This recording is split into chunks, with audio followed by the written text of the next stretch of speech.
ये स्टाइल का मामला है। रूपा फ्रंटलाइन।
নামে এক বেসরকারি কি বলবেন এই বিষয়ে? তপসি এরিয়া যখন বলছেন তখন তো আমার কিছু বলার নাই, কিন্তু অঞ্জলি ফুড বলে তো আতরি ফুড বলে একটা আছে আমাদের সিঙ্গারন মোড়ে।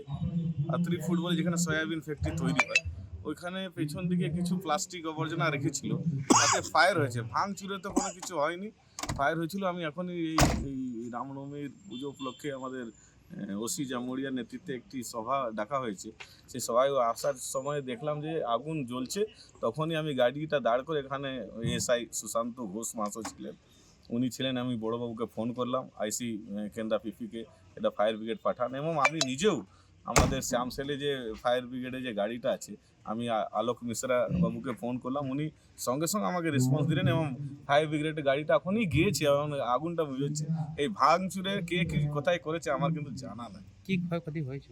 ক্ষয়ক্ষতি মানে ওরা যে সয়াবিনটা তৈরি করে তার কিছু আবর্জনা ফ্যাক্টরির পেছন দিকে রেখেছিল, তাতে কোনো কারণবশত আগুনটা লেগেছিল। সেই আগুনটার জন্য আমি নিজেই ফায়ার ব্রিগেডের জন্য আলোক মিশ্রা দাদাকে ফোন করছি, উনি খুব ভালো রেসপন্স দিলেন। মিটিংয়ে থাকা সত্ত্বেও কিন্তু আলোকবাবু আমাকে গাড়ি পাঠালেন, ফায়ার ব্রিগেড মেটালাম, এবং বড়োবাবুকেও ফোন করেছি, আইসি কেন্দ্রা পিপি, উনিও বললেন যে আমি ফায়ার ব্রিগেড দেখছি, এবং ওখানে সুশান্ত ঘোষ বাবু এসআই আমাদের সুশান্ত ঘোষ বাবু উপস্থিত আছেন এবং আগুনটাকে মেজাচ্ছেন। মানে কোনো রকম না না, এটা এই ধরনের ভাঙচুরে কোনো কিছু খবর নেই, আমার জানা নেই। আর আতরি নাম আছে, আতরি ফুড ফ্যাক্টরি, आरती। यहाँ पे क्या हुआ था, कुछ पावर शॉर्ट सर्किट हुआ था, उसके कारण कुछ प्लास्टिक का मटेरियल था वो जलने शुरू हो गया था। हम लोग तुरंत फायर स्टेशन में कॉल किए थे, अभी 2 गाड़ी आई है, आकर के आग को कंट्रोल कर लिए है। और यहाँ के जो लोकल्स लोग थे वो आकर के छत को पार किए। जब हम लोग ने बोला कि मत छत पार करो, प्राइवेट प्रॉपर्टी है, यहाँ पे पुलिस और फायर स्टेशन देख लेगा, तो वो लोग हम लोग पे हमला करने लग गए, खासकर मेरे पे पर्सनली। तो मेरे को अंदर में रूम मैं बंद हो गया, तो यहाँ पे आप देख सकते हो, यहाँ पे शीशा उसा पूरा तोड़ दिया और मेरे को गाली दे रहा था जैसे मैंने क्या कर दिया। ठीक है, अभी आग क्या बुझ गई है? अभी आग टोटल सेफ है, टोटल हैंडल है, कोई दिक्कत नहीं। पुलिस भी आ गई, फायर फैक्ट्री में काम करने किसी श्रमिक को कुछ हताहत? कुछ नहीं हुआ। क्या नाम हुआ आपका? मेरा नाम विशाल वर्णवाल हो गया, कारखाना का? Andri agro foods private limited. कितना देर पहले आग लगी थी? करीबन आधा घंटा, मतलब 1 घंटा, आप समझिए 1 घंटा आधा घंटा।